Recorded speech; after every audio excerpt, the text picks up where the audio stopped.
تسجيلات إمام الزمان تقدم. ليه الشيعة يكرهون معاوية؟ والله يسأل عن ذلك أجدادهم. أجداد الشيعة هم من يسألون عن ذلك يا أخي البحر، يسأل عنه عن ذلك أجداد الشيعة.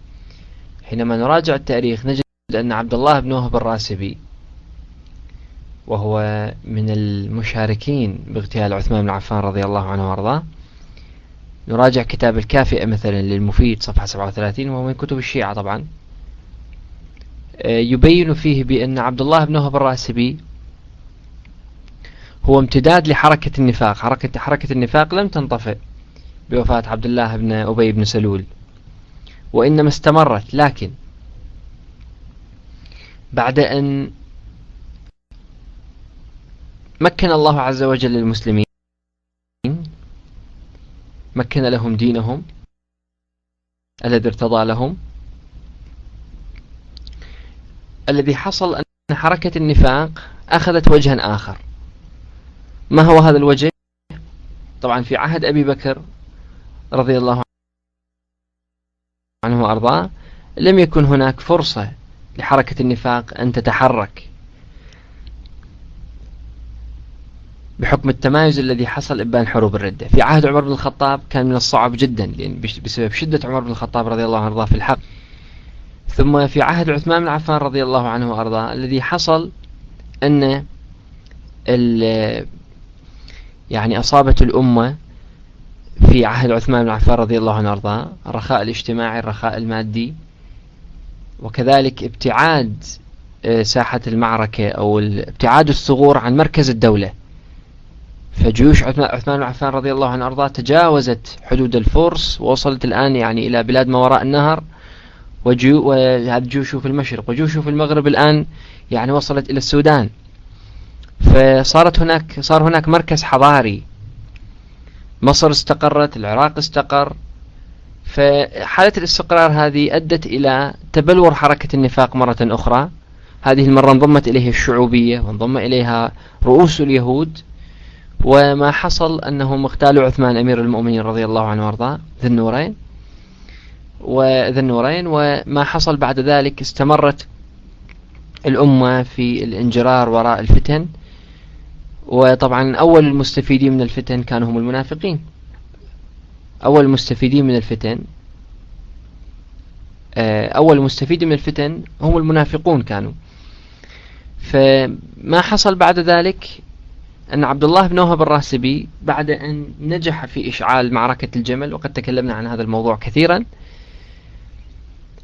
بعد أن نجح في إشعال معركة الجمل التي أطفأ الله عز وجل نارها، قال لعلي بن أبي طالب رضي الله عنه وارضاه وهو في طريقه إلى الكوفة، قال: الحمد لله الذي نصرك يا أمير المؤمنين على الكفرة الفسقة الظلمة. فكان أول شخص يصرح بتكفير من جرت الفتنة بينهما. أول شخص يصرح بالتكفير، يعني أول لسان يكفر أم المؤمنين عائشة ويكفر طلحة والزبير كان عبد الله بن وهب الراسبي، هذا المنافق، لأنه أراد تمرير مخطط. فأجابه علي بن أبي طالب كما تقول الرواية، قال له: أبطلت وكذبت يا ابن السوداء، ما أقواك على الباطل، إنما هم إخواننا بغوا علينا. يعني رد عليه بكلام قاسي جدا، لكن بحكم أن الوضع كان وضع فتنة والإسلام كان في حالة ضعف في تلك اللحظة، بسبب أن بالذات في العراق، لأن كثير من قتلة عثمان كانوا قد انزووا إلى قبائلهم، فيعني كان الوضع خطير جدا. فتوجه علي بن أبي طالب رضي الله عنه وارضاه إلى الكوفة واتخذها عاصمة له، فذهب معه عبد الله بن وهب الراسبي طبعا. وظل عبد الله بن وهب الراسبي ينفث سمه طوال هذه المدة. ومن ضمن الروايات التي طفحت طبعا نجد رواية تقول بأنه هو أول من قال بأن علي بن أبي طالب دابة الأرض. هذه نجدها في مختصر بصائر الدرجات.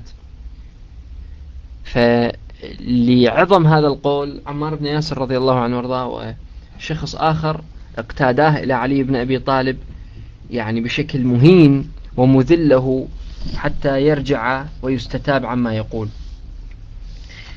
فاستمر عبد الله بن وهب الراسبي بمحاولة، وهنا الشاهد، بمحاولة التستر والتدرع بزعمه أنه يحب علي بن أبي طالب حتى تبتعد عين الرقابة عنه قليلا، فيستطيع أن ينفذ سمومه شيئا فشيئا. وفعلا نجح في ذلك، نجح في إشعال حرب صفين مرة أخرى هو والعصابة التي معه. وما أن أراد علي بن أبي طالب وقرر أن يوقف الحرب وأن يتصالح مع معاوية بتحكيم القرآن، وإذا بعبد الله بن وهب الراسبي يظهر حقيقة معتقده،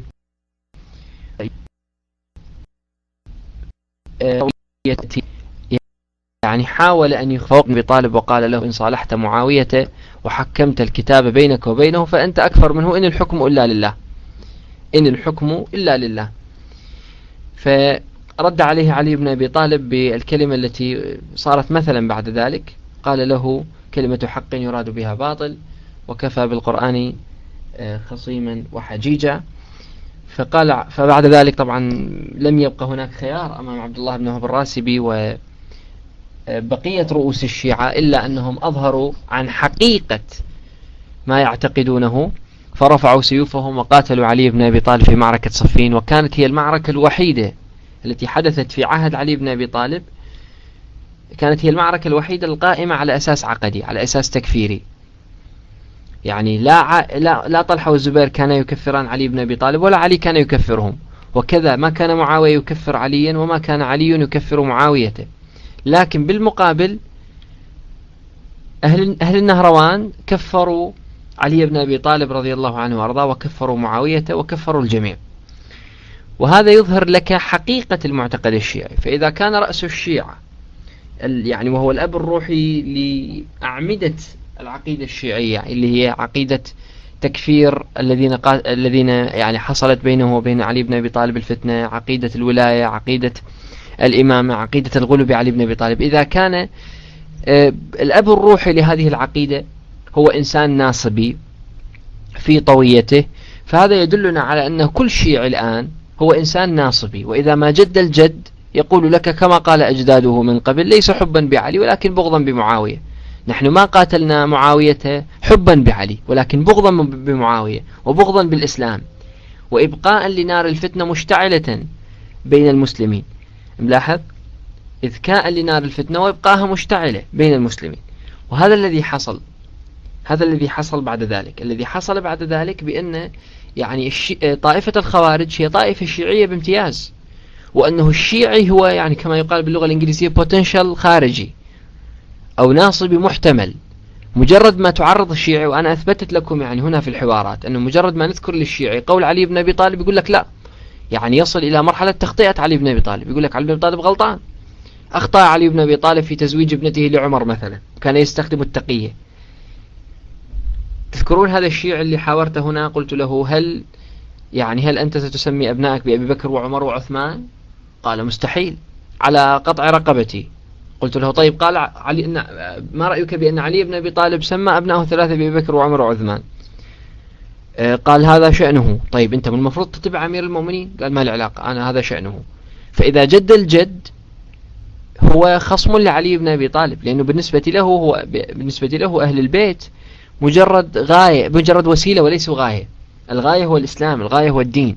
هم يريدون أن يتدرعوا بثوب اسمه ثوب أهل البيت، حتى إذا ما سلط عليهم الضوء يتقوقعون إلى زاويتهم ويزعمون أنهم مظلومون، نعم، مضطهدون.